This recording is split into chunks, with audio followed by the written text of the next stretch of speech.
Cindy tentunya tidak akan mengatakan dia akan kemana. Dia menyuruh supir hanya agar Bibi tenang.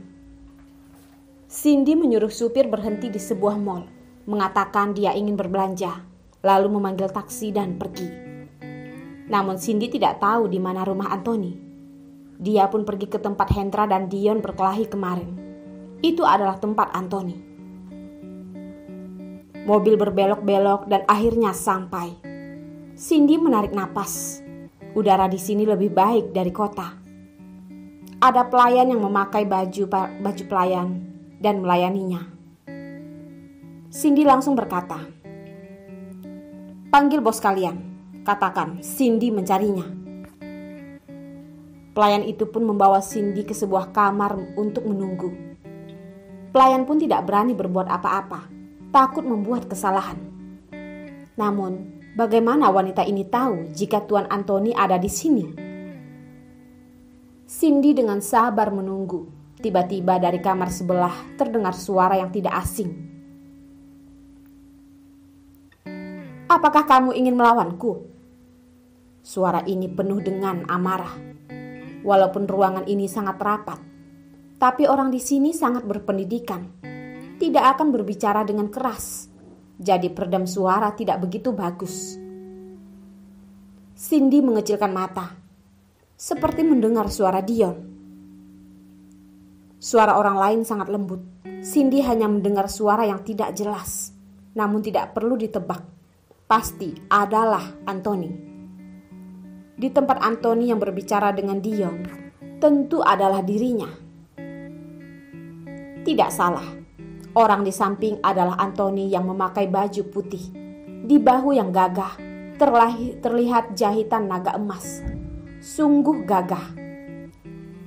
Anthony menjerit pada Dion.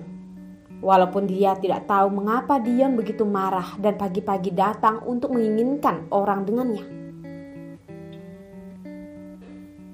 "Saya rasa kamu mengerti jika saya bukanlah bawahanmu," Anthony dengan marah berkata pada Dion.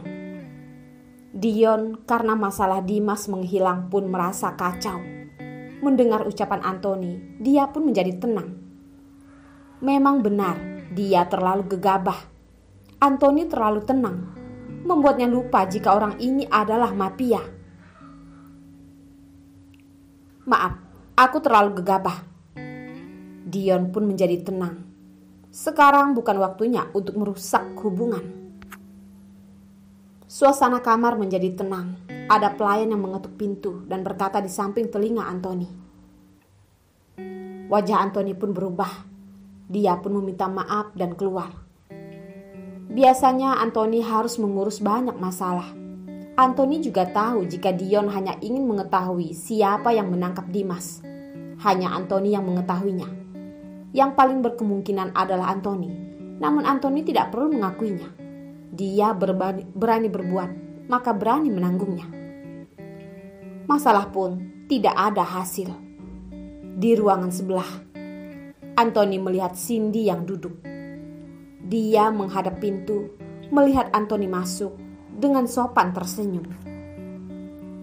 Anthony juga dengan sopan tersenyum seperti orang asing. "Kamu mencariku karena masalah ibumu." Anthony mencari alasan yang baik. Karena dia yang dingin dan alasan tertentu, dia tidak pernah membantunya. Jika Cindy tidak ingin mengakuinya, dia juga tidak akan berkata apa-apa. Sekarang dia sudah semakin tua, tidak memiliki anak. Namun memikirkan kakaknya, dia ingin memberi bantuan pada Cindy. Tidak perlu membicarakan keluarga. Cindy tersenyum menggelengkan kepala dan berkata, "Hal ini kita bicarakan lain kali. Sekarang aku hanya ingin tahu di mana Hendra." Anthony terlihat terkejut. Bukankah dia seharusnya menanyakannya pada Dion? Mengapa menanyakan pada dirinya? Anthony pun bingung. "Hendra sangat penting untukku. Aku ingin tahu apakah masalah ini ada kaitannya dengan Dion. Jadi aku tidak ingin langsung bertanya padanya," ucap Cindy. Anthony pun merasa janggal. Dua orang ini pagi-pagi mencari dua orang yang berbeda dengannya. Jika bukan karena masalah Hendra, dia ingin mereka bersama. Namun Hendra adalah anaknya. Dia juga tidak akan membiarkan Dion begitu saja. Hanya masalah waktu. Jika ada kabar tentang Hendra, aku akan memberitahu kamu, jawab Anthony. Lalu berkata lagi, Dion sedang di dalam. Apakah kamu ingin pergi menemuinya? Cindy tidak berpikir bahwa Anthony begitu berani mengakui kerjasamanya dengan Dion. Sekarang dia benar-benar tidak ingin bertemu dengan Dion. Dia pun menggelengkan kepala dan berkata, kamu pergilah. Setelah minum teh, aku akan pergi. Anthony lalu berdiri dan berkata, minum teh tidak baik untuk ibu hamil. Cindy yang mengambil teh pun berhenti. Hingga Anthony keluar, dia baru berkata, terima kasih, Paman. Anthony terkejut. Terhadap kata paman, dia merasa terkejut. Namun tidak berkata apapun. Lalu dia pun pergi. Cindy pun demi tidak bertemu dengan Dion, langsung pergi menaiki taksi tadi. Sudah menunggu lama.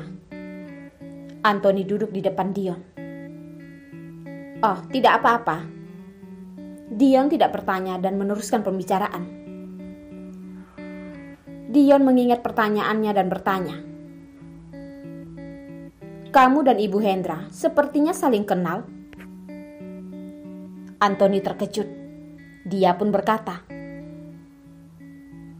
hanya pernah bertemu beberapa kali. Anthony tidak mengelak, namun terhadap hubungannya dengan Hendra, dia tidak merasa perlu mengatakannya. Dia tidak ingin mengatakan ini. Dion pun tidak berpikir panjang dan memikirkan masalah Dimas, lalu bertanya, menurutmu kira-kira siapa yang berhubungan dengan masalah ini? Anthony juga ingin mengetahui hal ini. Sesuai logika, selain orang itu tidak ada yang mengetahui hal ini. Aku datang terlambat. Siapa yang tahu tentang hal ini? Tanya Anthony. Cindy, kamu, aku, pengacara. Oh ya, polisi. Dion teringat sesuatu. Benar, dia melupakan polisi. Asalkan orang yang berkuasa di kepolisian mengetahui hal ini sangatlah mudah.